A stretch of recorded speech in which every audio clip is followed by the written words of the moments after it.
ॐ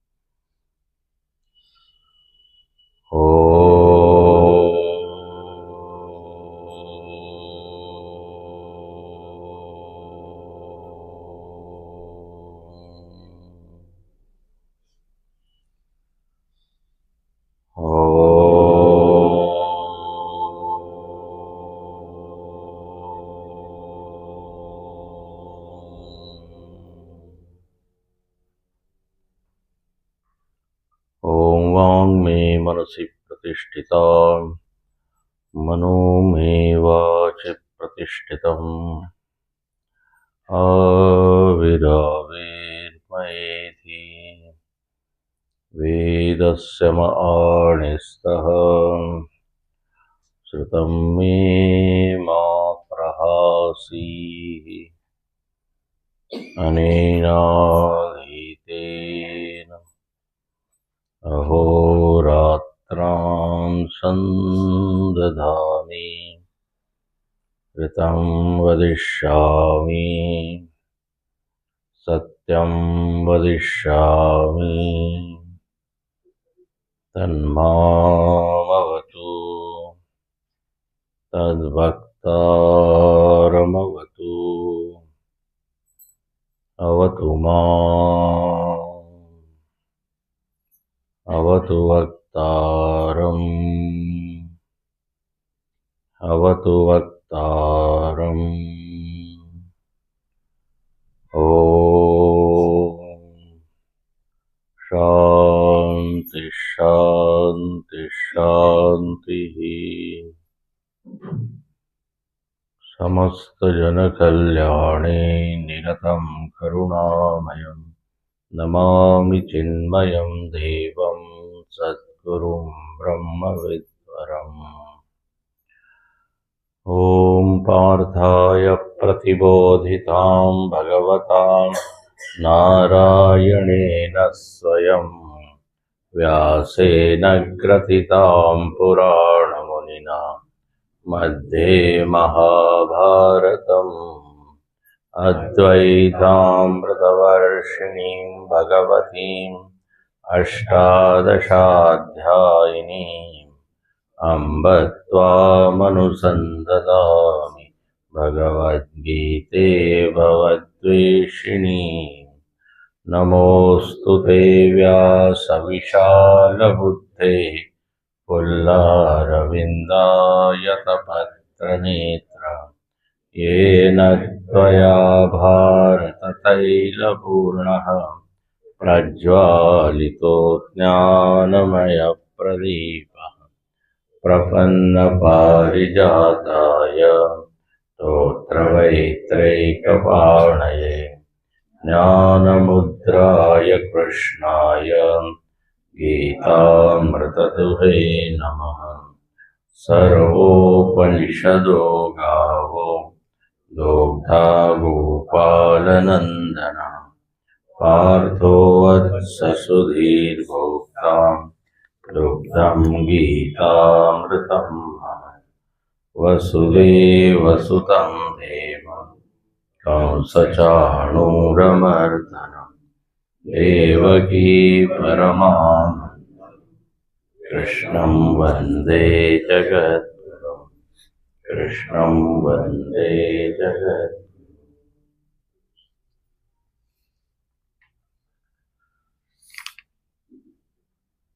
13व्या श्लोकापासून वाचू. बरोबरच म्हणू. गामाविश्य च भूतानि धारयाम्यहमोजसां पुष्णामि चौषधिः सर्वाः सोमो भूत्वा रसात्मकः अहं वैश्वानरो भूत्वा प्राणिनां देहमाश्रितः प्राणापानसमायुक्तः चाम्यन्नं चतुर्विधं सर्वस्य चाहं हृदि सन्निविष्टः मद्धस्मृतिर्ज्ञानमपोहनं च वेदैश्च सर्वैरहमेव वेद्यः वेदान्तकृत्वेदविदेव चाहम् द्वाविमौ पुरुषौ लोके क्षरश्चाक्षर एव च क्षरः सर्वाणि भूतानि कूटस्थोऽक्षर उच्यते। श्लोक क्रमांक 12 पासून 15 पर्यंत भगवान भाष्यकार इथे म्हणतात, विभूती संक्षेपम आह भगवान। 4 श्लोकामध्ये भगवंतांनी आपली विभूती सांगितली। विभूती म्हणजे वैभव, ऐश्वर्य, आपली व्यापकता, महात्म्य। इथे काय महात्म्य सांगितलं की मी फक्त एका आकारामध्ये नाहीये, एका मूर्तीमध्ये किंवा एका विग्रह त्याला म्हणतो, चित्र, प्रतीक, फक्त त्याच्यामध्ये मी नाहीये, तर मी जगाच्या प्रत्येक वस्तूमध्ये आहे। आणि काही वस्तूंचं नाव इथे घेतलेलं आहे, मोठ्या मोठ्या वस्तूंचं नाव घेतलं। सूर्यामध्ये मी आहे, चंद्रामध्ये आहे। सूर्य चंद्रामध्ये मी काय करतो, त्यामुळे प्रकाशयामी, मी प्रकाश देतो। चंद्रामध्ये राहून मी पुष्णामी, मी पोषण करतो, औषधीचं, वनस्पतीचं। जे औषधीय गुण येतात वनस्पतीमध्ये, ज्याच्याद्वारे आपल्या शरीराचं पोषण होतं, गव्हामध्ये, तांदूळामध्ये, डाळीमध्ये, फळांमध्ये, म्हणे ते माझ्यामुळे आहे। मग पृथ्वीमध्ये सुद्धा मी आहे। पृथ्वीमध्ये मी काय करतो, धारयामी, एक एक क्रियापद दिलेलं आहे। पुष्णामी, धारयामी, धारण करतो। जर पृथ्वीमध्ये गुरुत्वाकर्षण शक्ती नसेल तर आपण सगळे वर आकाशात उडून जाऊ। आपण या पृथ्वीला चिकटलेलो आहोत, कारण एक शक्ती आहे जी आपल्याला ओढून ठेवते। भगवंत म्हणतात ती माझी विभूती आहे, धारयामी। आणि पृथ्वीचे जे कण आहेत ते सुद्धा एकमेकाशी जुळलेले आहेत, पण त्या शक्तीमुळे। आणि खरं म्हणजे ही शक्ती फक्त पृथ्वीमध्येच नाहीये, संपूर्ण ग्रहांमध्ये आहे। सौर्यमंडळ ज्याला म्हणतात, सौरमंडळ, सगळे ग्रह असे व्यवस्थित एकेका वर्तुळात फिरत आहे, ऑर्बिट ज्याला म्हणतात। सगळे एक दुसऱ्याला बॅलन्स करत आहे। म्हणजे पहा, आकाशात असे फिरत आहे, अद्भुत आहे। पण विचार केला तर, म्हणून निसर्गाकडे पाहिल्यावरच भगवंताची आठवण होते, सहज होते, कारण तिथे मनुष्याची काहीच भूमिका दिसत नाही। आपला जो अभिमान आहे तो गळून पडतो। एका माणसाला खूप मोठा, म्हणजे खूप अभिमान आहे, माझे एवढे कारखाने, एवढे फॅक्टरीज आहे, एवढ्या ऑफिसेस आहे, एवढं मार्केट आहे। तर ते संत म्हणाले, बापरे एवढा मोठा आहे तू? हो म्हणे। ते म्हणाले, तुझ्याकडे पृथ्वीचा तो गोळ आहे का? पृथ्वीचा गोळ असतो का, ग्लोब, ग्लोब असतो, टेबलावर लोक ठेवतात। ग्लोब मराठीमध्ये म्हणतात। त्याच्या संपूर्ण विश्वाचे नकाशा असतो सगळे देशांचा। त्यामुळे तू तर एवढा मोठा आहे, जरा इथे दाखवतो या ग्लोबमध्ये कुठे आहे तू। तुझे कारखाने, तुझे फॅक्टरी, एक डॉट सुद्धा नाहीये. पूर्ण सौरमंडळामध्ये पृथ्वी एक डॉट आहे. आपण कुठे आहोत? म्हणून आपला अहंकार जर कमी करायचा असेल तर व्यापक सृष्टीकडे बघायला पाहिजे. स्वामी शिवानंदजी म्हणायचे की रोज एकदा आकाशाकडे पहा, समुद्राकडे पहा, पर्वताकडे पहा, तर कळेल की मी कुठेच नाही. तर विभूती आहे, भगवंताची विभूती. पृथ्वी विभूती आहे आणि भगवान तिथे राहून काही ना काही करतात, एक एक काम करत आहे. धारयामी, पुष्णामी, पचामी. उदरामध्ये बसून काय करत आहे? त्यामुळे पाचन. पचामी अहम चतुर्विधम. 4 प्रकारचे अन्न जे तुम्ही खात आहात. म्हणजे असं काही एक सगळी व्यवस्था आहे की संपूर्ण जग चालू आहे.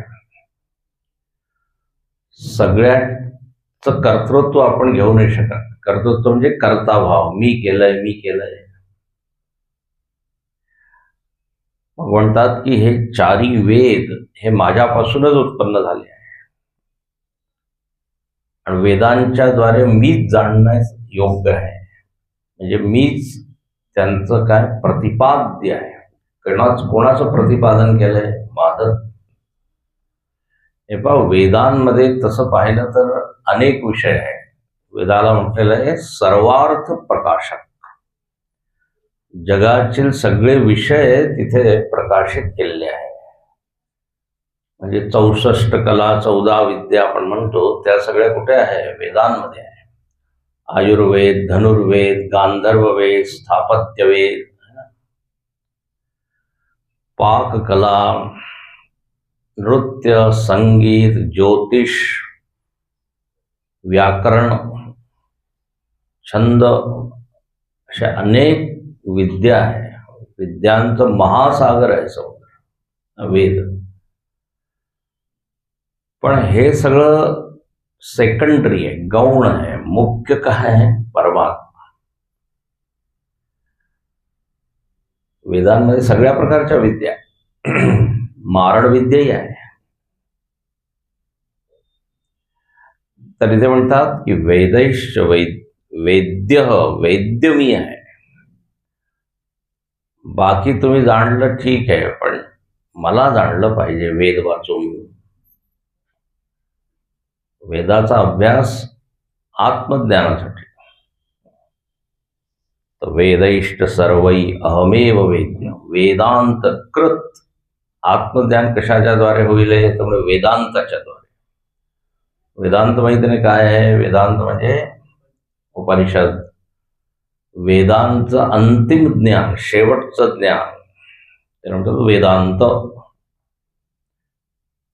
वेदांमधील जो एक भाग आहे ज्याला उपनिषद म्हणतो त्याला म्हणतो वेदांत. ब्रह्मविद्या वेदांतो नाम उपनिषद प्रमाणम. तर ईशकेन कठ, मुंडक, मांडुक हे सगळं काय? वेदांत आहे. ब्रह्मसूत्र वेदांत आहे. भगवद्गीता सुद्धा वेदांत आहे. त्यामुळे ते वेदांत मीच बनवलेलं आहे. वेदांत कृत म्हणजे त्या वेदांताचा मूळ सुद्धा मीच आहे. या श्लोकामध्ये इतक्या वेळा भगवंतांनी अहम अहम शब्दाचा प्रयोग केला. मीच आहे, मीच आहे. कोणी म्हणाल देव फार अभिमानी आहे, सगळं मीच मीच. देव म्हणतो अभिमानाची गोष्ट नाही, सत्य आहे, यथार्थ आहे. तर वेद भगवानची विभूती, पृथ्वी भगवानची विभूती, भगवंताची. याप्रमाणे या 4 श्लोकामध्ये व्याप्ती सांगितली भगवान. आता शेवटचे जे 5 श्लोक आहे याचा काय विषय आहे? तर इथे भगवान शंकराचार्य म्हणतात अथ अधुना तस्य एव क्षर अक्षर उपाधी प्रविभक्ततया निरुपाधिकस्य केवलस्य स्वरूप निर्दिधार ईशया उत्तर श्लोकाः आरभ्यन्ते. पुढचे श्लोक आता आम्ही सांगत आहे, भगवंत सांगत आहे. कशासाठी? निर्दिधारशिया म्हणजे निर्धारण करण्यासाठी, निश्चय करण्यासाठी. कोणाचा निश्चय? तर केवलस्य निरुपाधिकस्य, एक परमात्मा आहे जो निरुपाधिक आहे, निर्विकार आहे, निर्गुण आहे.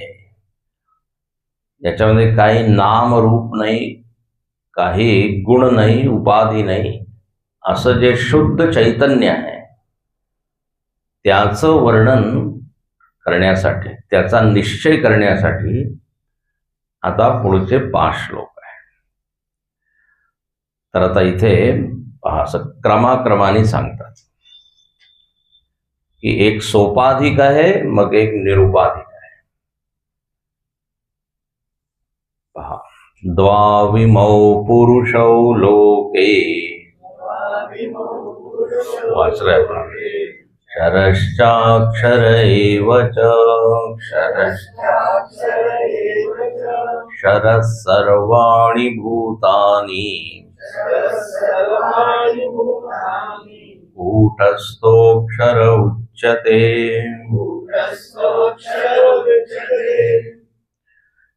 इथे म्हणतात लोके, या लोकामध्ये, जगामध्ये, द्वौ इमौ पुरुषौ, 2 पुरुष आहेत. आणि आम्हाला तिथे अनेक पुरुष दिसतात, ते पुरुष स्त्री नाहीये. 2 घटक आहे, त्याला इथे पुरुष म्हटलेलं आहे. 2 पुरुष, या जगामध्ये 2 वस्तू आहे. अच्छा, म्हणे यांचे नाव काय आहे? तर म्हणे क्षर पुरुष आणि अक्षर पुरुष. आता काय आहे, पुरुष शब्द उच्चारला की आपल्या मनामध्ये एक काहीतरी अर्थ आहे, तो अर्थ येतो, पण तो अर्थ नाहीये जो आपण समजतो. इथे जो शास्त्रांनी सांगितला तो समजायचा आहे. क्षर पुरुष आणि अक्षर पुरुष म्हणजे आता हे ठीक आहे, नाव झाले, पण याचे लक्षण काय? एक असतं नाव आणि मग काय लक्षण. तसं स्वयंपाकघरामध्ये एक वस्तू आहे, तिचं नाव आहे साखर. आता कोणी विचारेल तिचे काही लक्षणं सांगा, असं सांगितलं घेऊन ये, साखर घेऊन ये. आता काय आणू? अनेक पदार्थ आहे. नाही म्हणे जी पांढरी वस्तू आहे ना ती साखर आहे. आता हे काय झालं? लक्षण. म्हणजे चुकीचं लक्षण आहे. तो मीठ सुद्धा घेऊन येऊ शकतो, सोडा सुद्धा घेऊन येऊ शकतो. सोड्याचं पावडर असतं नाही, पावडर. पांढरी रांगोळी असेल ती घेऊन येईल, पांढऱ्या रंगाचं पुष्प. तर लक्षण कसं असायला पाहिजे? बरोबर लक्षण असायला पाहिजे. ते त्या वस्तूमध्येच लागू होतं, इतर वस्तूमध्ये नाही होणार. साखर पांढरी आहे हे जे लक्षण आहे याच्यामध्ये एक दोष आहे, याला म्हणतात अतिव्याप्ती दोष. म्हणजे पांढरी वस्तू अनेक आहे, पण जर मी सांगितलं साखर तिला म्हणतात जी गोड आहे, आता हे लक्षण खरोखर लक्षण त्या साखरेचं आहे, हे त्या मिठामध्ये लागू होत नाही किंवा इतर. त्याला म्हणतात उद्देश लक्षण परीक्षाच. उद्देश म्हणजे नाव, साखर हे काय झालं? नाव. मग लक्षण गोड, आणि मग परीक्षा, मी तिथे परीक्षण करेन, एक एक वस्तूला खाऊन पाहिजे, तेव्हा त्या वस्तूची ओळख होते. 3 पाहिजे: उद्देश, लक्षण, परीक्षा. उद्देश म्हणजे ध्येय नाही, उद्देश म्हणजे नाव. संस्कृतमध्ये उद्देश शब्द. तर इथे 2 पुरुष आहे, ठीक आहे. नाव काय आहे? क्षरण. लक्षण काय आहे? कशाला समजायचं क्षरण, कशाला समजायचं अक्षर? इथे म्हणतात सर्वाणि भूतानि क्षर. हे जरा जेवढे भूत आहे त्याला काय म्हणायचं? क्षर. क्षर म्हणजे काय? जे नष्ट होत आहे, बदलत आहे, क्षर. भूत म्हणजे आता जे काही आपल्याला प्राणी दिसत आहे ते काय? सगळे भूत, हे सगळे क्षर आहे. शंकराचार्य म्हणतात क्षर विनाशी. आता इथे सुद्धा 30-35 भूत बसलेले आहे. एक मंचवर बसला आहे, दुसऱ्या खुर्चीवर बसला. भूत म्हणजे फक्त प्रेत नाही.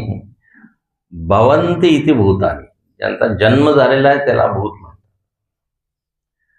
तर क्षर सर्वाणी भूतानी झालं हे एक. याला क्षर पुरुष, जे जे नाशिवंत आहे पुरुष, क्षर पुरुष. कूटस्थ अक्षर उच्चते, जे दुसरं पुरुष आहे अक्षर पुरुष, त्याला म्हणतात कूटस्थ. आता जरा हळूहळू समजाल, लोकांना खूप याच्यात भ्रम असतो. कूटस्थ अक्षर उच्चते म्हणजे कूटस्थ म्हणजे काय? तर इथे शंकराचार्य म्हणतात मायाशक्ती. मायाशक्ती क्षराख्यस्य पुरुषस्य उत्पत्ती बीजम अनेक संसारी जंतु काम कर्मादि संस्कार आश्रय अक्षर पुरुष. थोडक्यात किंवा सोप्या भाषेत जी माया आहे ना, माया, त्याला अक्षर पुरुष म्हणतात. ते का मायाला कूटस्थ म्हणतात, अक्षर पुरुष म्हणतात. आणि ही माया काय आहे? तर म्हणे या क्षर पुरुषाची बीज आहे. सगळे भूत कुठून आले? तर म्हणे त्या मायेपासून. माया म्हणजे बीजाप्रमाणे. जसं झाडाचं बीज आहे, झाड म्हणजे क्षर पुरुष आणि बीज म्हणजे अक्षर पुरुष. सर्व संसार जंतू, जेवढे जंतू आहेत कुठून आले? तर म्हणे माया. आता मायेला काय म्हणतात? अव्यक्तही म्हणतात.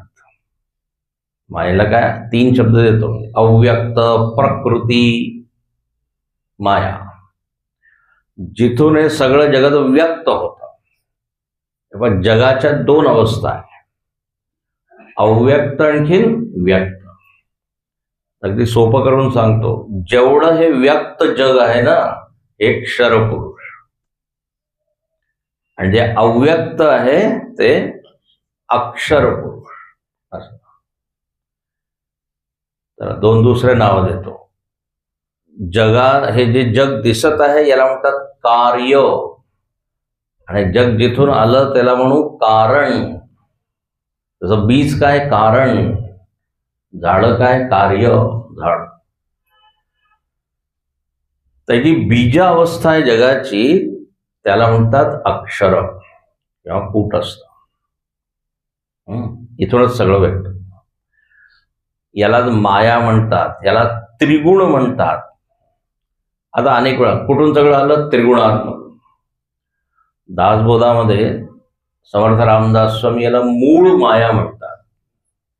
एक गुण माया, आणखीन एक मूळ माया. ही मूळ माया आहे.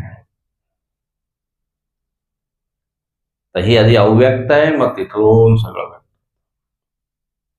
कळलं? त्याला म्हणून कार्य म्हणा. हे सगळं कार्य आहे आणि ती कारण अवस्था. कारण जी अवस्था आहे किंवा अव्यक्त आहे किंवा माया आहे किंवा त्रिगुण आहे किंवा बीज आहे, याला म्हणतात अक्षर पुरुष. म्हणजे अक्षर का म्हणतात? अक्षर म्हणजे ज्याचा काय नाश होत नाही.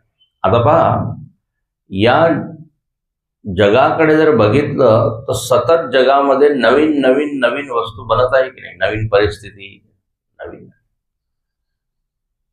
अक्षर आहे ही अनादि माया, याच्यापासून हे अनंत जगत बनतच आहे. जगाचा नाश नाही होत, जग व्यक्त अव्यक्त होत राहतं, म्हणून त्याला अक्षर म्हटलेलं आहे. प्रलय कालामध्ये जग काय म्हणतो? बीज अवस्थामध्ये जातं. परमात्म्यामध्ये विलीन होतं, पण ते असतं. जसं झोपेमध्ये आपण जातो तर आपलं वैयक्तिक जग संपत नाही. चिंता, काळजी, संस्कार ते सगळं काय असतं, बीज अवस्थात असतं, नाश नाही झाला आहे. नाही तर किती छान झालं असतं, काळजी, चिंता, समस्या, झोपलं की सगळं संपलं. देवाने अशी काही व्यवस्था केली की थोड्या वेळासाठी तुम्हाला विश्रांती, मग परत. आणि जर असं झालं असतं तर फारच गडबड झालं असतं. कालपर्यंत जे मी शिकलो आता सकाळी उठलो सगळं विसरून गेलो, रात्री नष्ट झालं. परत ABCD, गुरुजी म्हणतात सीडी कभी आगे ही नहीं बढ़ेगी, रोज ABCD. पण ते बीज रूपामध्ये, संस्कार रूपात आपल्यात राहतात. म्हणून याला अक्षर म्हटलेलं आहे. जशी ही सुषुप्ती आहे व्यष्टी जगामध्ये, तसंच प्रलय समष्टी जगामध्ये. संसार बीजम अक्षर पुरुष. अच्छा, आता कूटस्थ याला का म्हणतात? कूटस्थ म्हणजे काय? तर कूट म्हणजे एक असतं खोट. एक शब्द काय? कूट शब्दाचा अर्थ खोट. शंकराचार्य इथे म्हणतात माया, वंचना, जिंवता, कुटिलता. तर कूट शब्दाचा संस्कृतमध्ये अर्थ खोट आहे. म्हणजे हे जे काही आहे ही माया, आणि मायेपासून न उत्पन्न झालेलं क्षर पुरुष सगळं काय आहे, खोट आहे. खोट. आता खोटं कशाला म्हणतात? त्याचं लक्षण काय? खोटं लक्षण सगळ्यांना माहित असेल, कारण आपण खूप खोटं बोलत असतो. खोट म्हणजे बदलत बदलत. पाहिलं मी काही आणि सांगितलं काही तर काय झालं, खोट. म्हणजे हा खूप खोटं बोलतो, म्हणजे जसं ऐकतो, जसं पाहतो, बदलून तो प्रकट करतो, व्यक्त करतो. आता लोकांना फार राग येतो जेव्हा शंकराचार्य किंवा शास्त्र म्हणतात जगन मिथ्या. म्हणजे कसं मिथ्या आहे, आम्ही पाहतोय. पाहणं सत्याचं प्रमाण नाहीये, बदलत आहे की नाही. इथे एकही वस्तू स्थिर राहत नाही, म्हणून त्याला मिथ्या म्हटलंय. असं नाही की त्याचा अनुभव होत नाहीये, म्हणजे अनुभव तो होतोय, तुम्ही कसं मिथ्या म्हणता? अरे अनुभव होणं ठीक आहे, मिथ्याचं लक्षण अनुभव न होणे नाहीये. कळतंय का मी काय सांगतोय? स्वप्नाचा सुद्धा अनुभव होतो आपल्याला, पण मिथ्या आहे का? कारण ते संपतं. तर जे जे काही जे जे नासे ते माया, असं दासबोधाने म्हटलेलं आहे ना, जे जे बदलत आहे, जे जे उपजे ते ना, ते माया आहे. म्हणून याला मिथ्या म्हटलेलं आहे. लोक म्हणतात माझं डोकं दुखत आहे, आणि तुम्ही म्हणतात की डोकं मिथ्या आहे. मला अनुभव होत आहे. अरे तर अनुभव तर होईलच. मिथ्या म्हणजे कधी दिसतच नाही, अनुभवच होत नाही, सुख दुःख देत नाही, त्याला नाही म्हणत. आता आपण सिनेमा पाहतो आणि सिनेमामुळे आपल्याला दुःखही होतं, आनंदही मिळतो. पण असं होतं म्हणून आपण म्हणू शकतो का सिनेमा सत्य आहे? कळतंय का मी काय सांगतोय? अनुभव जी वस्तू ती सत्यच आहे असं नाही, ती मिथ्या सुद्धा. मिथ्याचं लक्षण समजा की जे एक क्षणामध्ये एक, दुसऱ्या क्षणामध्ये दुसरं. म्हणून कालही परवाही आपण पाहिलो क्षणप्रध्वंस. तर कूटस्थ म्हणजे कूट इव खोटे आहे. कूटस्थचा एक दुसराही अर्थ असतो. कूट म्हणजे ऐरण असतं, ऐरण. त्या ऐरणावर वेगवेगळे आकार तो लोहार काय बनवत असतो. तर म्हणजे ही माया ऐरणीप्रमाणे, आणि त्याच्यावरून नवीन नवीन आकार बनत आहे. म्हणून याला म्हटलेलं आहे कूटस्थ, अक्षर. तर कळलं का? माया, प्रकृती, त्रिगुण, अव्यक्त, हे सगळं अक्षर पुरुष. हा एक ग्रुप झाला, एक गट. आणि जे काही या मायेपासून निघालेलं आहे, व्यक्त झालेलं आहे, ते सगळं क्षरपुरुष. एक कारण, एक कार्य, एक अव्यक्त, एक व्यक्त, हे दोन्ही जगाचेच नाव आहे की नाही. अव्यक्त आधी असती, आधीची अवस्था अव्यक्त, मग अवस्था व्यक्त. जसं आता मी हे विचार बोलत आहे, पण हे विचार माझ्या मनामध्ये आधी काय अव्यक्त आहे. ते जर विचार नसते तर मी व्यक्त करू शकलो नसतो. अचानक लोकांना हा जरा भाषण करा 2 मिनिटं, वेदांतावर बोला. आता वेदांताचे विचार त्याच्यामध्ये नाही येतो, व्यक्त कसे होऊ शकतो. जे अव्यक्त असतं तेच व्यक्त होऊ शकतं. आता मी सध्या व्यक्त होत आहे, तुम्ही सगळे कसे सध्या अव्यक्त. प्रवचन संपल्यावर एकदम सगळे काय होतात व्यक्त. व्यक्त अव्यक्त, याला म्हटलेलं आहे विदित अविदित. केनोपनिषदाला म्हटलेलं आहे विदित अविदित. तर वेगवेगळे नावं आहेत. क्षरपुरुष, अक्षरपुरुष झालं. क्षर सर्वाणि भूतानि कूटस्थोक्षर उच्यते. तर हे 2 पुरुष झाले. आता म्हणे एक तिसरा पुरुष. तो कोण आहे तर पहा, शंकराचार्य म्हणतात आभ्याम क्षर अक्षराभ्याम विलक्षण नित्य शुद्ध बुद्ध मुक्त स्वभाव अस्पृश्य. म्हणजे तिसरा पुरुष म्हणजे तिसरं घटक म्हणू शकतो, तिसरी वस्तू, ती या दोघांपेक्षा विलक्षण, विपरीतम लक्षण, ज्याचे लक्षण वेगळे आहे. कोणता आता तिसरा पुरुष कोण आहे ऐका. उत्तम पुरुषस्त्वन्यः परमात्मेत्युदाहृतः यो लोकत्रयमाविश्य बिभर्त्यव्यय ईश्वरः. उत्तम पुरुषस्त्वन्यः परमात्मेत्युदाहृतः यो लोकत्रयमाविश्य बिभर्त्यव्यय ईश्वरः. उत्तम पुरुष तू अन्यः. म्हणजे या दोघांपेक्षा तिसरा एक पुरुष आहे, तो उत्तम पुरुष आहे. तिसरा म्हणजे आधी 2 असायला पाहिजे. आधी 2 कोण? क्षर आणि अक्षर. क्षर अक्षर कारण कार्य, जगाचेच 2 नावं आहे. आता या क्षर अक्षरपेक्षा कारण आणि कार्यापेक्षा एक विलक्षण आहे उत्तम पुरुष. तर आता हे झालं उत्तम पुरुष. म्हणजे त्याचं नाव काय? उद्देश परमात्मा. त्याचं नाव आहे परमात्मा. अच्छा. आणि याचं लक्षण काय? हे तर नाव झालं परमात्मा. म्हणजे हा काय करतो तर म्हणे बिभरती. यो लोकत्रयम आविश्य बिभरती. बिभरती म्हणजे या जगाचं भरण पोषण करतो. आता इथे जगासाठी नाव काय दिलंय? त्रिलोक. कार्यकरण जे आधी 2 पुरुष दिले त्याला तिथे काय म्हटलंय? लोकत्रय. लोकत्रय म्हणा, 14 लोक म्हणा. भूर्भुवः स्वः मह जन तप सत्यम अतल वितल सुतल तलातल रसातल महातल पाताल.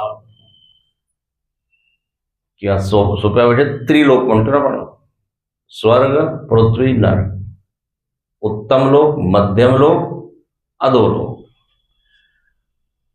त्यामुळे हे जग, याला लोक म्हणतात. लोक म्हणजे लोक्यते अनुभूयते यत्र.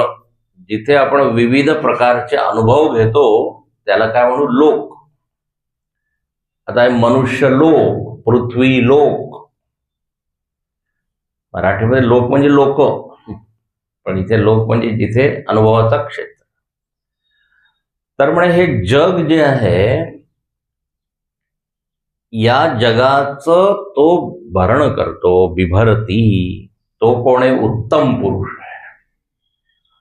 आता हे खूप सूक्ष्म गोष्ट आहे. म्हणजे कसं काय भरण पोषण करतो? म्हणजे असं दिसत तर नाही की कोणी भरण पोषण करत.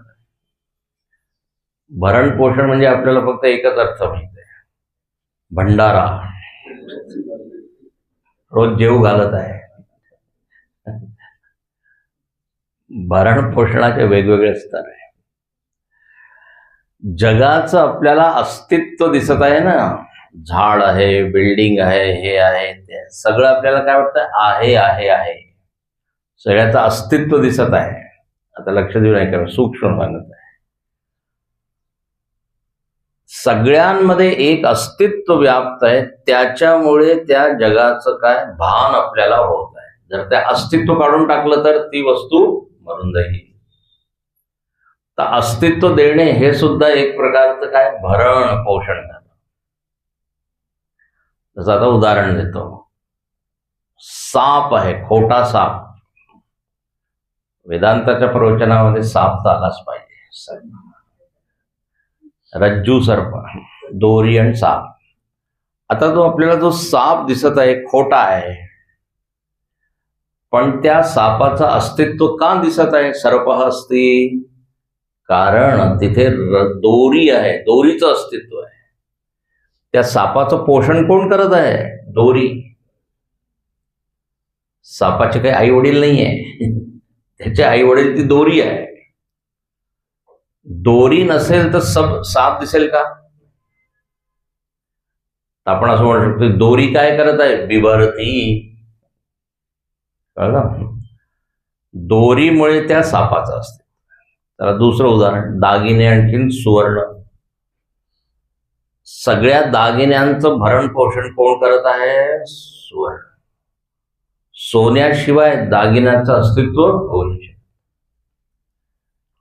एकाने सांगितलं दागिने तुम्ही ठेवा, सोनं मला देऊन द्या. त्याच दागिन्यामधून सोनं काढून टाकलं दागिना राहणारच नाही त्याला. तर ईश्वर म्हणजे कोण? तर म्हणजे सगळ्यांना जो अस्तित्व पुरवत आहे, देत आहे, बिभरती. म्हणून रामाचं वर्णन तुळशीदासांनी केलंय सुरुवातीलाच. यन्माया वशवर्ति विश्वमखिलं ब्रह्मादिदेवासुरा यत्सत्त्वाद् अमृषैव भाति सकलं रज्जौ यथाहेर्भ्रम. सुरुवातीच्या श्लोकामध्ये दोरी सापाचं वर्णन आहे. म्हणजे ज्याप्रमाणे दोरी त्या सर्पाचं भरण करते, सर्पाला अस्तित्व देते, खोट्या सर्पाला, त्याचप्रमाणे राम कोण आहे? तर म्हणजे जो या खोट्या जगाला अस्तित्व देत आहे. म्हणजे राम म्हणजे फक्त दशरथ नंदन, कौशल्या नंदन तेवढाच नाही आहे ना, निर्गुण राम.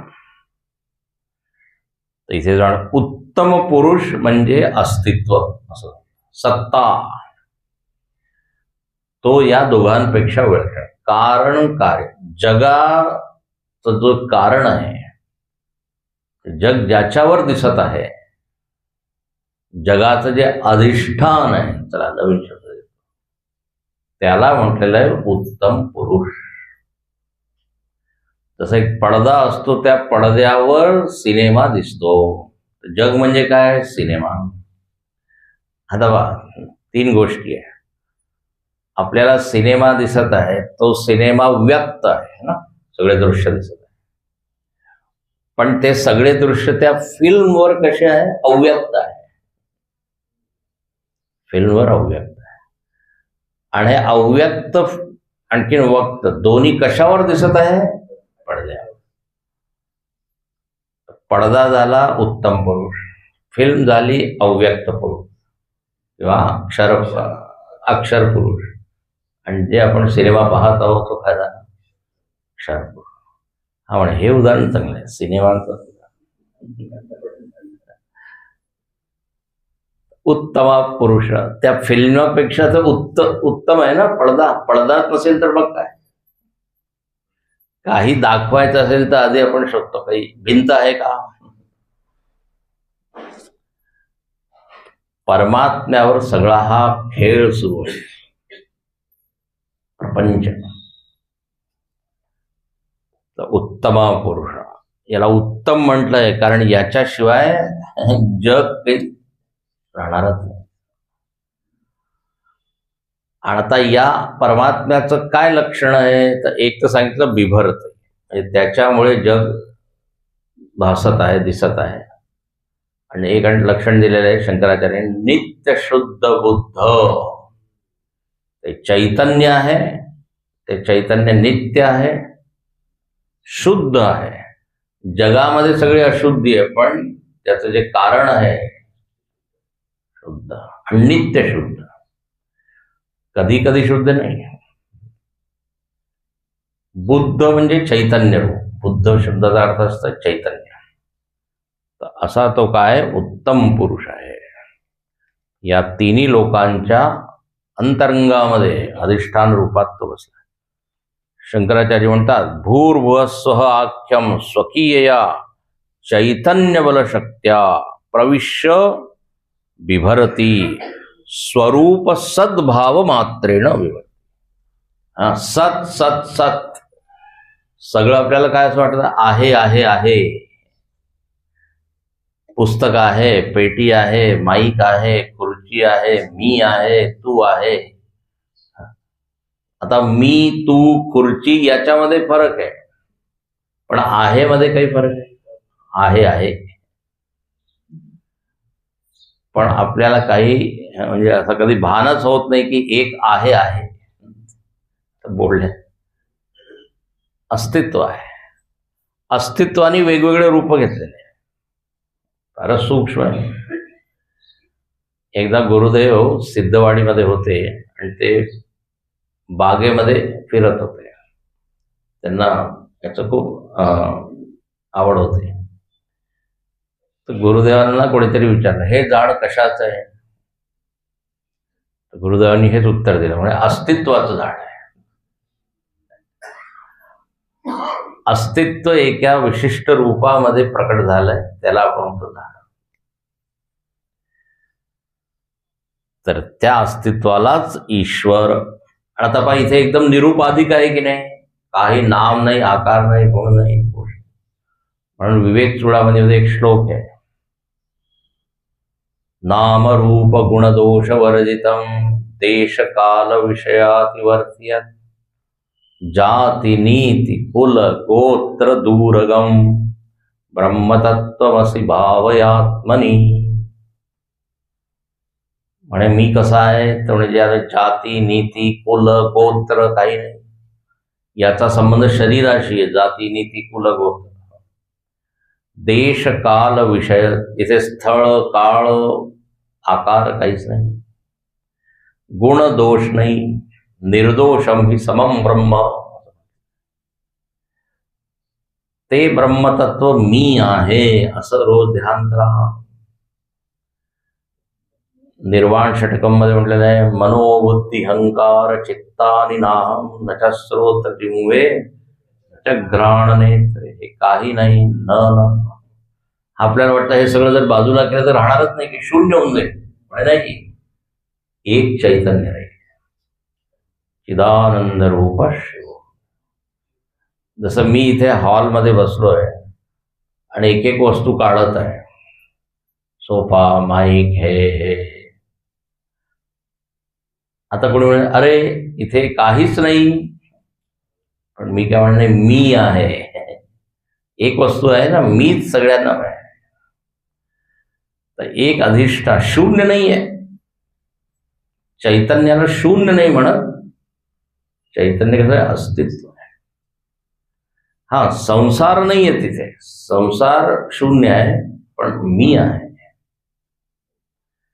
त्या मी मध्ये काही आकार वगैरे नाहीये. अशा शुद्ध अस्तित्वाला इथे म्हणतात उत्तम पुरुष. त्यालाच परमात्मा म्हणतात. म्हणून लगेच पहा पुढच्या श्लोकामध्ये दुसरं नाव त्याचं काय आहे, परमात्मा. अच्छा, याच्यामध्येच आहे, परमात्मा इति उदाहरित. 17व्या श्लोकामध्ये त्याचंच नाव काय, परमात्मा.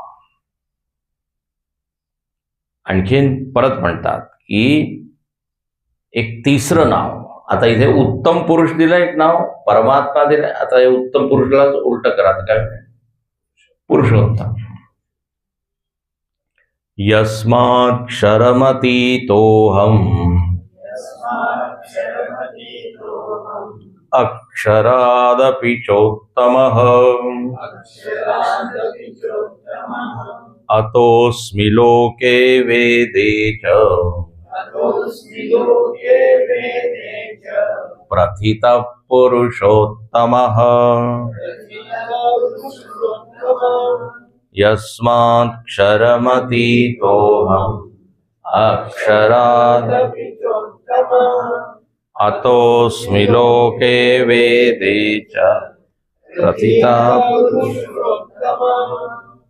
आणि यस्मात कारण हा जो उत्तम पुरुष आहे, क्षर आणि अक्षर दोघांपेक्षा अतीत आहे. दोघांचं कारण आहे, दोघांचं अधिष्ठान आहे. हे जगत अव्यक्त कुठे होतं तर म्हणे त्या अधिष्ठान. तर त्या या अव्यक्त जगापेक्षाही सूक्ष्म आहे चैतन्य. तर आधी चैतन्य, मग अव्यक्त जगत आणि मग व्यक्त जगत. तर व्यक्त आणि अव्यक्तापेक्षा अतीत आहे, सूक्ष्म आहे, श्रेष्ठ आहे, म्हणून त्याला म्हणतात उत्तम. 3 पुरुष असतात ना, अन्य पुरुष, मध्यम पुरुष, उत्तम पुरुष. उत्तम पुरुष कोई, प्रथम पुरुष. व्याकरणामध्ये तो, ती हे काय झालं, मराठीमध्ये काय म्हणू त्याला, द्वितीय. हा, त्वम, त्वम नाही, तो त्याला अन्य पुरुष म्हणू. तो, मग तू आणि मी. तर मी उत्तम पुरुष आहे. व्याकरणामध्ये सुद्धा मी उत्तम पुरुष आहे, हे मी सांगत आहे. आता संस्कृतमध्ये तर आहे, मला माहित नाही मराठीमध्ये काय म्हणतात. मीला काय म्हणू आपण. हा, प्रथम, द्वितीय. हा, तर प्रथम कोण आहे. हा, मग ते झालं ना, प्रथम उत्तम. म्हणजे मी उत्तम आहे, मी प्रथम आहे, मग त्याच्यानंतर सगळं. थोडस थोडं वेगळं आहे. तर इथे सांगण्याचा अभिप्राय काय, सर्वात आधी उत्तम पुरुष, मग हे अव्यक्त आणि मग व्यक्त.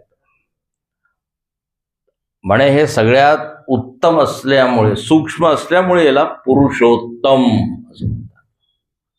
अतोस्मी लोके वेदे च प्रथितः पुरुषोत्तम. प्रथित, कथितः, प्रख्यातः. प्रथित म्हणजे काय, प्रख्यातः. पुरुषोत्तम नावाने हे प्रख्यात आहे, विख्यात आहे. म्हणजे कुठे, लोके वेदेच, लोकामध्ये आणखीन जगामध्ये, समाजामध्ये आणखीन वेदांमध्ये. शंकराचार्य म्हणतात, इति एवं माम भक्तजनाः विदुः कथयः कवयः काव्यादिषु इदम नाम. सगळ्या कवितांमध्ये वगैरे काय, पुरुषोत्तम. आणि म्हणूनच या अध्यायाचं नावही काय आहे, पुरुषोत्तम योग. तर म्हणे हे सगळ्यात उत्तम असल्यामुळे पुरुषोत्तम. पण उत्तम का आहे की हे कधीच बदलत नाही. व्यक्त अव्यक्त, व्यक्त अव्यक्त सारखं होत आहे. बीजापासून काय एक झाड उत्पन्न होतं, अंकुर झालं, मग एक रोप आलं, मग झाड आलं, मग झाडामध्ये कळी, मग फूल, मग फळ, मग फळामध्ये एक बीज आलं, मग परत चक्र सुरू आहे. तर संसाराच्या तर या अवस्था वेगवेगळ्या बदलत राहतात. पण ज्याच्यावर या सगळ्या बदलणारा अवस्था आहे तो नित्य शुद्ध बुद्ध, म्हणून त्याला पुरुषोत्तम असं म्हटलेलं आहे. अभिधानेन अभिगृह्णन्ति. अभिधान म्हणजे नाव दिलेलं आहे पुरुषोत्तम. झाला क्षर पुरुष, अक्षर पुरुष, उत्तम पुरुष. आता इथे देव म्हणतात की हा उत्तम पुरुष जो कोणी जाणतो. आता 2 श्लोकांमध्ये फलश्रुती सांगितली. जो या उत्तम पुरुषाला जाणतो त्याला काय मिळतं, काय होतं त्याचं. यो मामेवमसम्मूढो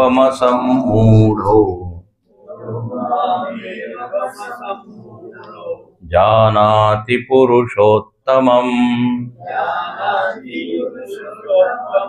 स सर्वविद् भजति माम् सर्वभावेन भारत. यो मामेवमसम्मूढ जानाति पुरुषोत्तमम्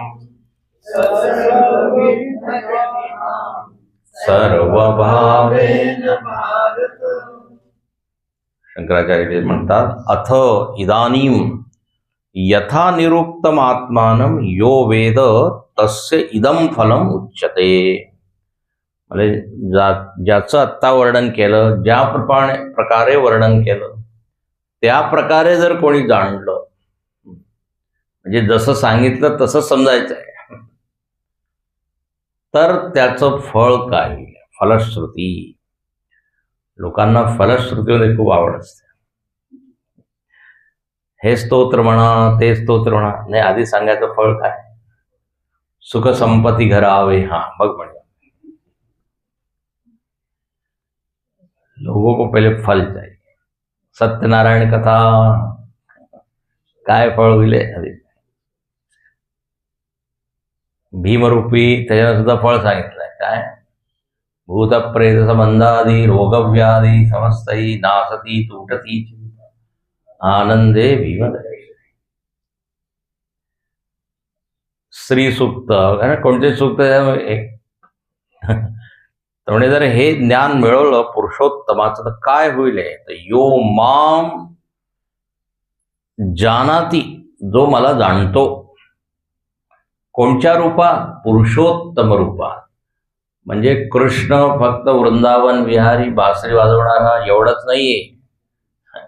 पुरुषोत्तम रूपात जो जाणतो म्हणे तो असम्मूढ, तो विद्वान आहे, तो विवेकी आहे, तो ज्ञानी आहे.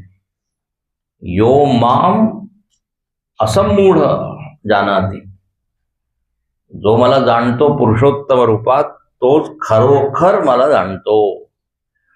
मागच्या अध्यायामध्ये एका अध्यायामध्ये भगवंतांनी सांगितलंय, थोडे नाराज झाले आहे. कोणावर माहिती आहे. म्हणे जो मला फक्त एक मनुष्य मानतो. मानुषम तनुमाश्रितम परम भावम अजानंत. अवजानंती माम मूढा मानुषे तनु. तो माझं काय अपमान करतो. जो फक्त मला एक वृंदावनवासी, मथुरावासी, द्वारकाधीश एवढंच जाणतो. परम भावम अजानंत, म्हणजे सुप्रीम परम रूप आहे ते नाही जाणत. जसं आता मी स्वतःला, आपण सगळे फक्त जर मी फक्त शरीरच आहे मी असं जर जाणलं तर काय चुकीचं ज्ञान होईल की नाही. माझं परमभाव आहे का काय आहे. शरीर, मन, बुद्धी, इंद्रिय याच्या पलीकडे चैतन्य आहे मी, हेच जाणणं खरं जाणणं. ही जाणीव असायला पाहिजे. तर देवाबरोबर सुद्धा, देवाला लोक फक्त एक सगुण साकारच मानतात. अर्जुन सुद्धा म्हणतो की माझ्या हातून चूक झाली, मी तुम्हाला फक्त एक मित्र, सखाच म्हणतो. सखेती मत्वा प्रथमं यदुक्तम, हे कृष्ण, हे यादव. अरे यार कृष्ण, तू आला नाही असं मी बोललो अर्जुनाचं. कधी मी तुझा अपमानही केला, कधी मी तुझ्याबरोबर व्यवहार जसा करायचा तसा नाही केला. आहार शय्या आसन भोजन, तुझ्या ताटामध्ये लाडू होता तो मी घेऊन घेतला. भोजनेशु, झोपेमध्ये मी कधी तुझं पांघरूणच घेऊन घेतलं. म्हणजे अगदी कॅज्युअल ज्याला म्हणतात, कॅज्युअल म्हणजे सामान्य समज. जेव्हा त्यांनी ते विश्वरूप पाहिलं, बापरे तू कसा आहे, तर अवजानंती अपमानम कुर्वंती. तर देवाचं ते रूप सुद्धा आहे, गोड रूप आहे, गोधीर छान छान रूप आहे ते, पण तेवढंच नाही येतो. म्हणून इथे देव म्हणत आहे असमूढ. असमूढ कोण आहे, जो जानाती पुरुष आणि सर्वविद भजती. म्हणे तो सर्ववित आहे. सर्ववित म्हणजे सर्वज्ञ. त्यांनी सगळं काही जाणलं, नाही तर अर्धवट जाणलं. आता लीला मी जाणत आहे, त्याचे नावं माहीत आहे, ते आहे, पण त्याचं स्वरूप जाणलं नाही. स्वरूपाचं ज्ञान मिळवलंच नाही तर अर्धवट होईल की नाही. तर सर्ववित म्हणजे अयम अहम अस्मी, मी तो आहे, सगळ्यांचा आत्मा आहे, सर्वात्मरूप, असं जाणणंच बरोबर जाणं. सर्वविद भजती, तोच माझं भजन करतो. भजती म्हणजे इथे प्राप्त करतो. भज धातूचे वेगवेगळे आहे. भज गोविंदम म्हणतो ना आपण, भज गोविंदम, भज गोविंदम, गोविंदम भज. तर भजनम म्हणजे एक तर भक्ती करणे, भजनम म्हणजे सेवा करणे, भज सेवायाम, आणि भजन म्हणजे प्राप्त करणे, हाही अर्थ. तर म्हणे तोच मला नीट जाणतो. मला जाणणंच काय, माझं भजन करणे. भजन म्हणजे नुसतं पेटी तबल्याने गाणं म्हणणं थोडंच नाही. सर्वविद भजति मां, देव म्हणतो असं भजन करावं. सर्व भावेन भारत, सर्व भावेन, नुसतं मनानेच नाही. आपण जे भावनेच्या द्वारे भजन म्हणतो, एक एक भजन झालं. सर्व भाव म्हणजे सर्वतोमुखेन, म्हणजे सगळे त्याचे जे बाजू आहे, सगळ्या बाजू ते जाणणं. त्याचे नाम, रूप, गुण, लीला, धाम, स्वरूप, सर्व भावेन, सर्वात्मचित्ततया. तो फक्त एका ठिकाणी आहे, एका काळामध्ये आहे, एका स्थळामध्ये, एवढंच नाही. म्हणे असा जो जाणतो तो सर्वज्ञ होऊन जातो. त्याची देव स्तुती करतात. आपण पाहिलं ना, 4 प्रकारचे भक्त आहेत, त्याच्यामध्ये एक ज्ञानी भक्त आहे. आर्त, अर्थार्थी, जिज्ञासू, ज्ञानी. तर ज्ञानी कसं जाणतो त्याला, आत्मरूपा. ज्ञानी तू आत्मैव. म्हणे ज्ञानी तर माझी आत्मा आहे, माझा आत्मा आहे. तर असं जाणणंच नीट नाही. पुरुषोत्तम रूपाला जाणा, फक्त एक रूपात. आणि असं जर जाणलं तर काय होईल, म्हणे तीच व्यक्ती बुद्धिमान आहे असं मी म्हणेन. म्हणजे जी जाणत नाही ती बुद्धिमान नाहीये असं. इति गुह्यतमं शास्त्रम् इदमुक्तं मया नघ एतद्बुद्ध्वा बुद्धिमान् स्यात् कृतकृत्यश्च भारत. इति गुह्यतमं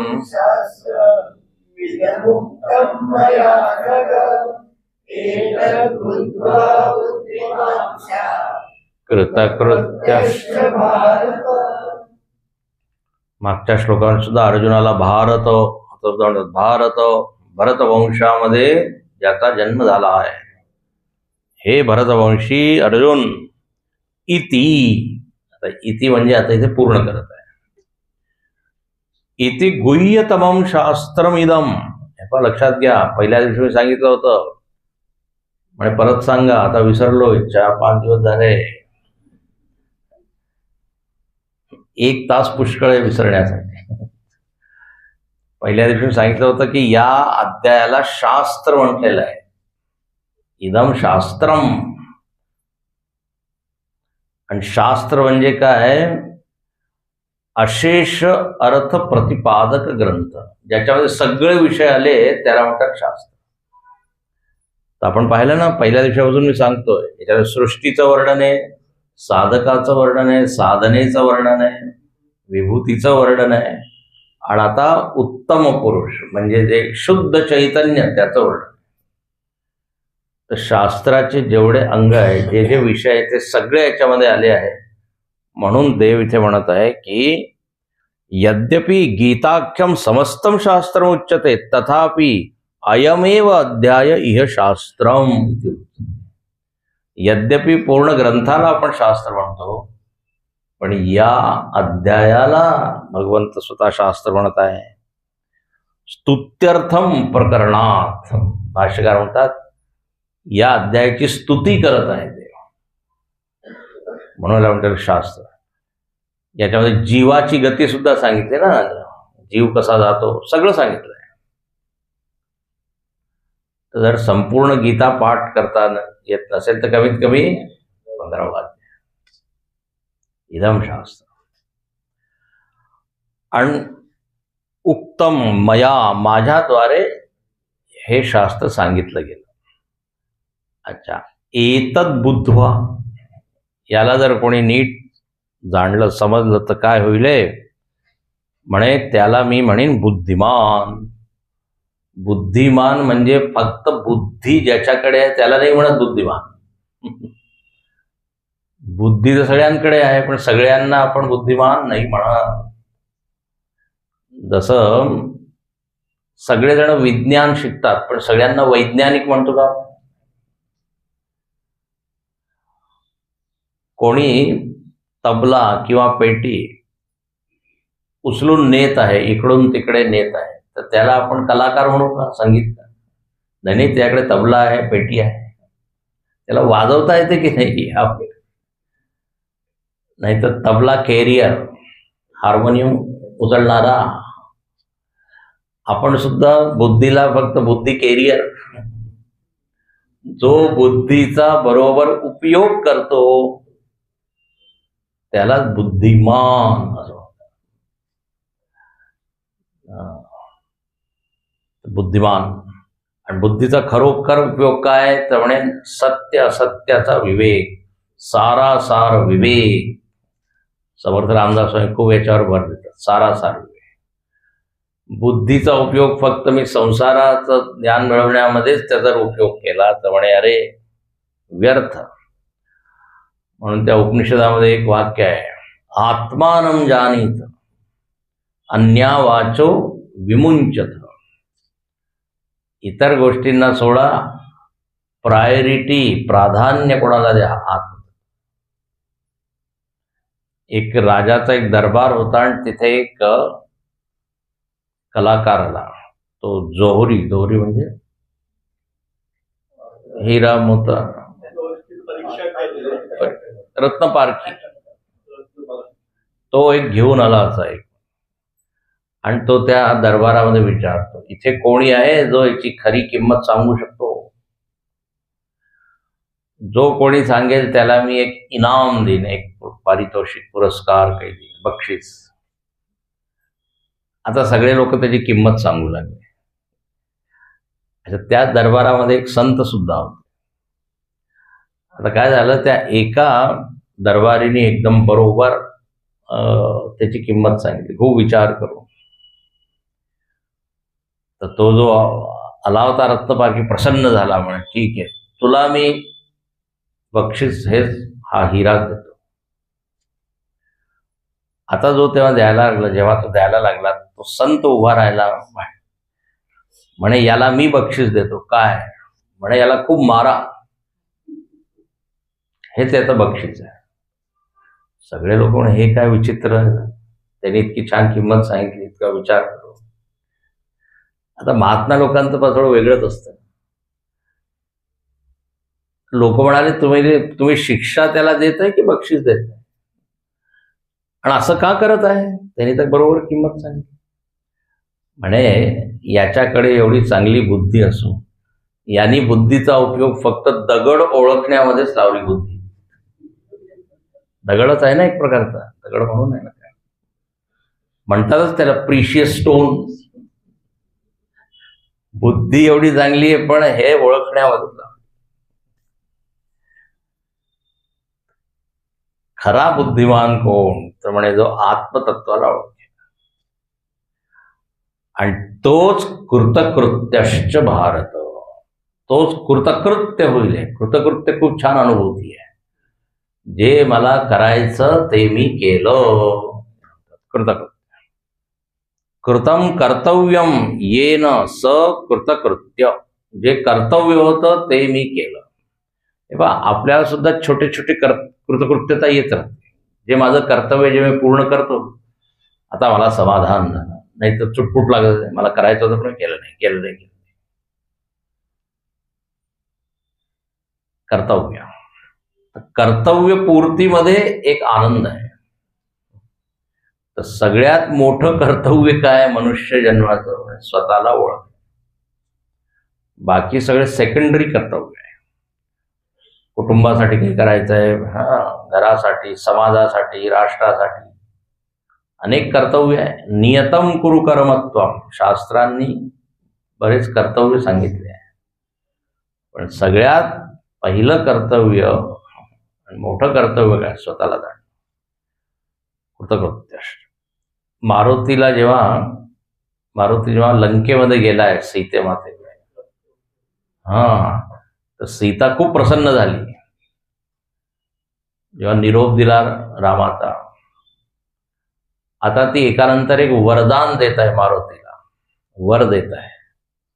अजर अमर गुण निधी सुत हो, तू अजर होऊन जा, अमर होऊन जा, गुणाचा भंडार. मारुती गप्प बसलाय, चुप बसलाय. हा ठीक आहे. त्याला तेवढा आनंद झाला नाही. मग सीता काय म्हणाली? करहु बहुत रघुनायक छोहू, प्रभू रामचंद्रजी तुझ्याशी खूप प्रेम करो. छोहू म्हणजे प्रेम, म्हणजे देव तुझ्याशी खूप प्रेम करो, तुझ्यावर त्याची कृपा राहो. जेव्हा मारुतीनं हा वर ऐकला किंवा त्याला मिळाला, तेव्हा तिथे हेच वर्णन आहे, अवकृतकृत्य भयोमय माता, आता मी कृतकृत्य झालो. बाकी सगळे काय खेळणी आहे, छोटे छोटे गोष्टी. जी वस्तू मला पाहिजे ती मला मिळाली. तर असं इथे छान म्हणतात, हे फलश्रुती आहे. ज्ञान मिळाल्याने काय होईल तर म्हणजे कृतकृत्यता आहे, समाधान, पूर्ण समाधान. लोकांकडे सगळं आहे पण समाधान नाही आहे. तर इथे त्याचं उत्तर दिलंय. यत एतत् परमार्थ तत्व मत्तः श्रुतवान असी ततः कृतार्थत्वम. इथे म्हणतात अर्जुनाला की तू सुद्धा आता काय झालाय? कृतार्थ. कारण तू माझ्या मुखातून माझं ज्ञान ऐकलं आहे. जनक महाराज सुद्धा म्हणतात, जनकाला याज्ञवल्क म्हणतात, अवयम वै प्राप्तोसी जनक. जेव्हा ज्ञान दिलं म्हणे आता तू अभय झाला, आता तुला कोणापासून घाबरण्याची गरज नाही. स्वरूपाचं ज्ञान झाल्यावर मग काय? कृतकृत्यता. ह्याप्रमाणे इथे 20 श्लोकांमध्ये एवढे विषय भगवंतांनी मांडले आहेत, आणि त्याच्यामध्ये एक क्रम आहे. आपण तो थोडक्यात पाहिला. परत याचं मनन करा. फक्त जेवणाच्या आधीच म्हणण्याचा नाही आहे, रोज म्हटलं पाहिजे.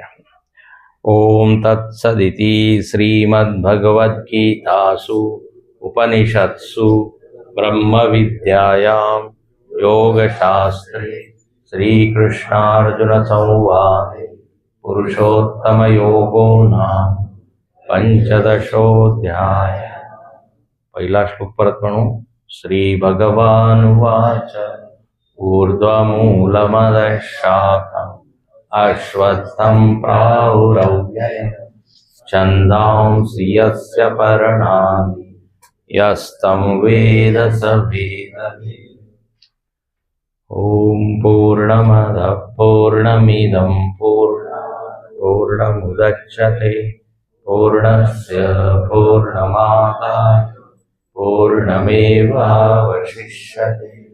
ओम शांति शांति शांति। हरि ओम। श्री गुरुभ्यो नमः। हरि